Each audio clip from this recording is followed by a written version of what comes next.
Tammy Wynette never planned to become country music's high priestess of heartbreak, but 5 rings on 5 different fingers turned her into the genre's unofficial spokesperson for messy love. The public adored Stand By Your Man, yet few fans knew how many nights she spent doing the opposite, slamming doors on George Jones as often as she opened them. Their blow-ups were gasoline and matches, missed shows, slurred apologies, reconciliations scribbled on napkins. Every duet hid a bruise, every smile hid an "I owe you." And when the marriage shattered, Tammy didn't slow down. She simply moved to the next chapter because the chorus always needs another verse. But she wasn't alone in turning private chaos into platinum. The Nashville skyline is built on broken vows and late-night ultimatums, and one woman's confession is another woman's hook. Loretta Lynn knew that better than anyone.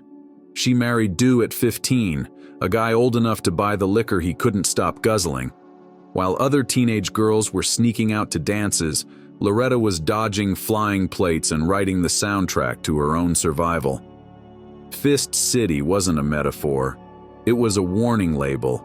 She'd belt a line about some barfly sniffing around her man, then go home and throw a skillet past his ear. Somehow the fights fueled the hits fueled the tours, and the tours kept her away from home just long enough to breathe. And still, she stayed, because walking out would mean admitting the fairy tale was a lie, and Loretta never lied, she just sang it prettier. Across town, Dolly Parton smiled so bright people forgot to ask questions. Carl Dean stayed invisible, Porter Wagoner hovered like a neon sign, and whispers floated about emotional affairs that sounded suspiciously like the real thing. Dolly knew how to flirt with a camera lens and a melody, and she also knew that a little mystery sells better than a tabloid photo. She'd croon about Jolene stealing her man, but the truth was more tangled. Dolly belonged to Dolly, and anyone who tried to box her in ended up singing harmony to her lead. Still, the gossip never stopped, because America can't handle a woman who's soft-spoken, razor-sharp, and entirely self-owned. June Carter Cash walked into Johnny's storm with eyes open and vows already broken. Both were married when sparks first flew, and both ignored the alarms. June wore the guilt like a rhinestone cross, but chemistry doesn't check ring fingers. While Johnny chased pills and applause, June chased redemption, sewing scripture into love letters and pushing him back on stage when he tried to disappear. Their romance looked holy on television, but off camera it was grit and relapse and forgiveness on repeat. Yet June never wavered, because some hearts don't want easy, they want epic. Tanya Tucker never pretended to be innocent. She jumped into Glenn Campbell's circus like it was a rodeo bull hanging on while guitars smashed, phones flew, and powder, yeah, the infamous coke, dusted every mirror. They loved each other like teenagers with no curfew, then tore each other apart like exes with matching lawyers. Tanya's voice got huskier, her eyes got wiser, and her legend got louder. She learned that chaos can be currency if you sing it with conviction, and nothing hooks a listener faster than a love story circling the drain. But that wasn't the whole story, because trouble travels in packs, and sometimes the softest voice hides the sharpest blade. Patsy Cline carried bruises beneath her bravado, swearing she'd never be controlled even as she went home to a man who tried. She'd finish a set, count her tips, and head back to tension so thick you could slice it. The press called her fiery, her friends called her fearless. She walked away more than once only to return because independence feels lonelier when the spotlight turns off. Patsy's voice could shake a room, but it couldn't quiet the doubts that followed her to bed. Still, she refused to be anyone's victim. If she hurt, she weaponized it, turning pain into pitch-perfect revenge and daring anyone to call her fragile. Wanda Jackson flirted with Elvis and found herself competing with a ghost she helped build. One date, one kiss, one whispered promise, and suddenly every headline called her the queen of rockabilly while treating her like a footnote to his swagger. Wanda knew better. She shaped her sound long before the king came calling. But the romance rumors stuck like glitter, and she rode them as far as they'd go, all while gritting her teeth at nights when the boys' club slammed the door. Fame is generous with attention and stingy with credit. and Wanda learned to survive on scraps until the banquet finally arrived, her grit plated in gold for everyone who doubted. Barbara Mandrell wore the good girl crown, but crowns weigh heavy when rumor mills spin. Long marriage? Check. Family act? Check. Whispers about industry gossip nipping at her heels? Double check. Barbara played it clean, yet Nashville's back rooms could stain anyone's satin. She danced between propriety and pressure, smiling through clenched teeth, knowing that one slip could turn her brand into breakfast chatter. Still, she held steady, proving that controversy doesn't need a confession to thrive, and that sometimes the smartest move is letting silence do the talking while the music keeps cashing in. Reba McEntire built an empire with that Oklahoma grit, but Narvel Blackstock's name is etched in a scar she didn't expect. 26 years collapsed in one press release, and Reba stood blinking in the spotlight, newly single and suddenly freer than she'd been in decades. She didn't crumble. She recalibrated. Divorce wasn't a failure. It was a rebrand. And fans leaned closer because nothing sells like reinvention, especially when it comes from someone who's earned every rhinestone on her jacket and knows exactly how to turn a goodbye into a standing ovation. Lorrie Morgan treated matrimony like a merry-go-round that never stopped spinning. 6 trips down the aisle, a funeral for Keith Whitley that still shadows her voice, and flings with quarterbacks and senators kept her name in print even when the charts went quiet. Love, for Lorrie, was less a fairy tale and more a series of cliffhangers. She believed in happily ever after enough to keep trying, and that optimism made her dangerous. Hope is the riskiest drug in Nashville, and Lorrie overdosed more than once without ever touching a needle. She kept betting on love like the next hand would finally pay out, knowing full well the dealer was grinning. Jeannie C. Riley blasted hypocrisy with Harper Valley PTA, then faced her own kitchen table interrogations when her marriage wobbled under the weight of sudden fame. It's easy to call out small-town gossip. It's harder when the spotlight flips back. Jeannie's ruffled dresses hid nerves of steel, but even steel dents. She learned that the moral high ground gets muddy fast, and sometimes the only way to stay upright is to laugh before the rumor mill does it for you, turning every snide question into a punchline and daring the gossips to keep up. Crystal Gayle let her hair fall to the floor and kept her secrets a few inches shorter. She sang about longing with a softness that made people assume her life was tidy. It wasn't.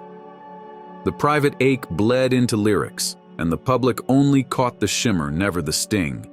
Crystal's allure came from what she didn't say, from the melancholy curl at the edge of a smile. Not every diva needs a headline to hold attention. Sometimes the mystery pays the bills, and sometimes silence is the sharpest statement a woman can make. Emmylou Harris drifted through partnerships like a comet. Graham Parsons, Rodney Crowell, always circling, never colliding hard enough to confirm the whispers. She married, divorced, harmonized, and kept her heart coded in minor chords. The press wanted a confession. Emmylou offered poetry. She turned ambiguity into armor, letting fans project whatever love story they needed onto her songs. In a world craving receipts, she gave them riddles, and somehow that felt more honest. A reminder that not every truth belongs to the tabloids and not every kiss needs a camera. Rosanne Cash lived out loud beside Rodney Crowell, then wrote her way through the breakup with surgical precision. Their divorce wasn't just legal, it was lyrical, spawning records that felt like pages ripped from a diary and set on fire. Rosanne refused to be the supporting character in anyone's saga, even her father's. She walked into the blaze and walked back out carrying melody and meaning, teaching Nashville that vulnerability isn't weakness, it's currency, and some fortunes are built on tears strategically spent. Shania Twain's life turned into a Love Square headline, so wild even tabloids blushed. Husband cheats with best friend, Shania marries the best friend's ex. Cue collective gasp. It sounded scripted, but real people bled in the margins. Shania didn't just survive. She flipped the script, found laughter in the absurdity, and turned betrayal into a bridge to something saner. Her comeback wasn't just a tour, it was a declaration that you can lose the plot and still own the sequel, That healing can be louder than humiliation when you sing it on your own stage. Faith Hill saw Tim McGraw across a stage, dropped the fiancé, and never looked back. Drama? Yep. Regrets? Not publicly. Together they became country's royal couple. But royalty comes with cameras in the curtains. Whispers about rough patches floated, then vanished behind matching smiles and joint tours. Faith understood that the best defense is a united front, and a chart-topping duet never hurts.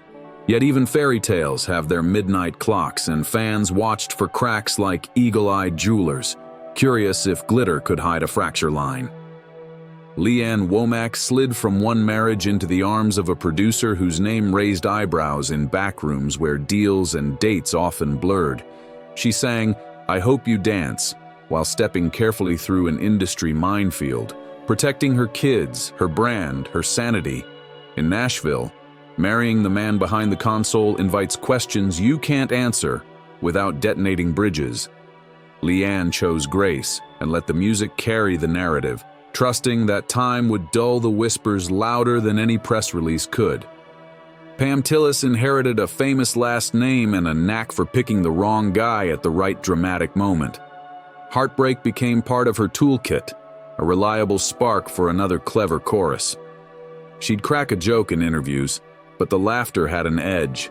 A woman tired of proving she's more than her daddy's legacy and last night's rumor. Pam wore resilience like a denim jacket, scuffed, stained, but still stylish. A reminder that polish is overrated when grit gets the job done. Jessica Andrews hit early, young and hard, only to find herself paired in gossip columns with every male act she toured beside. Teenage fame turns innocent friendships into speculative headlines, and Jessica learned quick: smile, sidestep, sing. The rumors faded when the spotlight cooled, but the lesson stuck. Sometimes survival means letting the noise burn itself out while you save your voice for the chorus that matters, the one that keeps you in control of your own narrative. Kitty Wells kept her crown polished and her marriage steady, yet the whispers came anyway, because nothing confuses a scandal-hungry town like a woman who won't implode. She stood tall in a boys' world that preferred its queens either messy or mute. Kitty was neither, so they muttered. She ignored them, proving that sometimes the wildest act is simple longevity, holding hands with the same man while the industry bets against you and still showing up flawless at the mic. KT Oslin chose freedom over fairy tales. 80s Ladies was an anthem, but behind the scenes she skipped the aisle altogether, living on her own terms and letting the songs explain the rest. Nashville didn't always know what to do with a woman who refused to apologize for solitude, but KT wasn't waiting for permission. She flirted when she felt like it, vanished when she didn't, and reminded everyone that independence can be juicier than any scandal if you sell it right and resist the urge to justify it. Lucinda Williams left engagement rings in glove compartments and packed her suitcase with unfinished poems. She dated collaborators, broke off promises, and wrote masterpieces that sounded like open wounds. Critics called her uncompromising, lovers probably used harsher words. But Lucinda's compass always pointed toward truth, even when it cost her another goodbye. She taught listeners that love can be glorious and gruesome, sometimes in the same verse, and that refusing to settle is its own brand of rebellion, one that doesn't care how many birthdays pass. Linda Ronstadt drifted between genres and famous faces. Jerry Brown one year, maybe Mick Jagger the next, shrugging off labels like they were out-of-season coats. Not strictly country, not strictly anything. She moved through scenes with a curiosity that torched expectations. Her love life read like a VIP guest list, but Linda rarely let anyone write the story for her. When the voice faded, the legacy didn't, and all those rumored flings became footnotes to something much larger, a woman who refused to be pinned down musically or romantically, even when people begged her to pick a lane. Dottie West believed in romance the way gamblers believe in hot streaks, right up until the house takes everything. Multiple marriages, financial tailspins, and promises that evaporated at dawn turned her life into a roller coaster with faulty brakes. Still, Dottie smiled on stage, sequins blazing, convincing everyone she was fine. The truth? She was fragile and fierce at once, and that mixture made her unforgettable. She chased love like it owed her, and maybe it did because settling felt more dangerous than rolling the dice again. Jessie Colter held on to Waylon Jennings through binges, benders, and brief bright mornings. Their bond was forged in addiction and loyalty, not exactly the stuff of fairy tales, yet stronger than most glossy magazine romances. Jessie wasn't the suffering wife in the shadows. She was a partner, a fighter, a believer that people can outlast their demons if someone keeps the porch light on. And Waylon, for all his chaos, knew Jessie was the anchor he didn't deserve but couldn't lose. Proof that devotion can look wild from the cheap seats and still be sacred up close. So what do all these stories mean when the credits roll and the outro music swells? It means country queens aren't porcelain dolls on pedestals. They're survivors with microphones, turning private catastrophes into public catharsis. It means rumor and reality dance so closely that even the stars forget which one stepped first.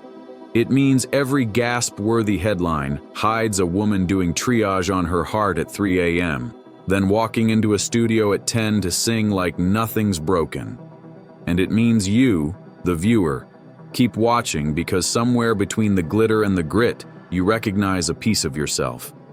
Maybe you've never thrown a lamp at a cheating husband or married your producer or watched a best friend steal your spouse, but you felt the sting of betrayal, the dizzy rush of forbidden chemistry, the quiet pride of choosing yourself after years of choosing someone else. That's why these legends matter. They don't just entertain, they confess for those who can't.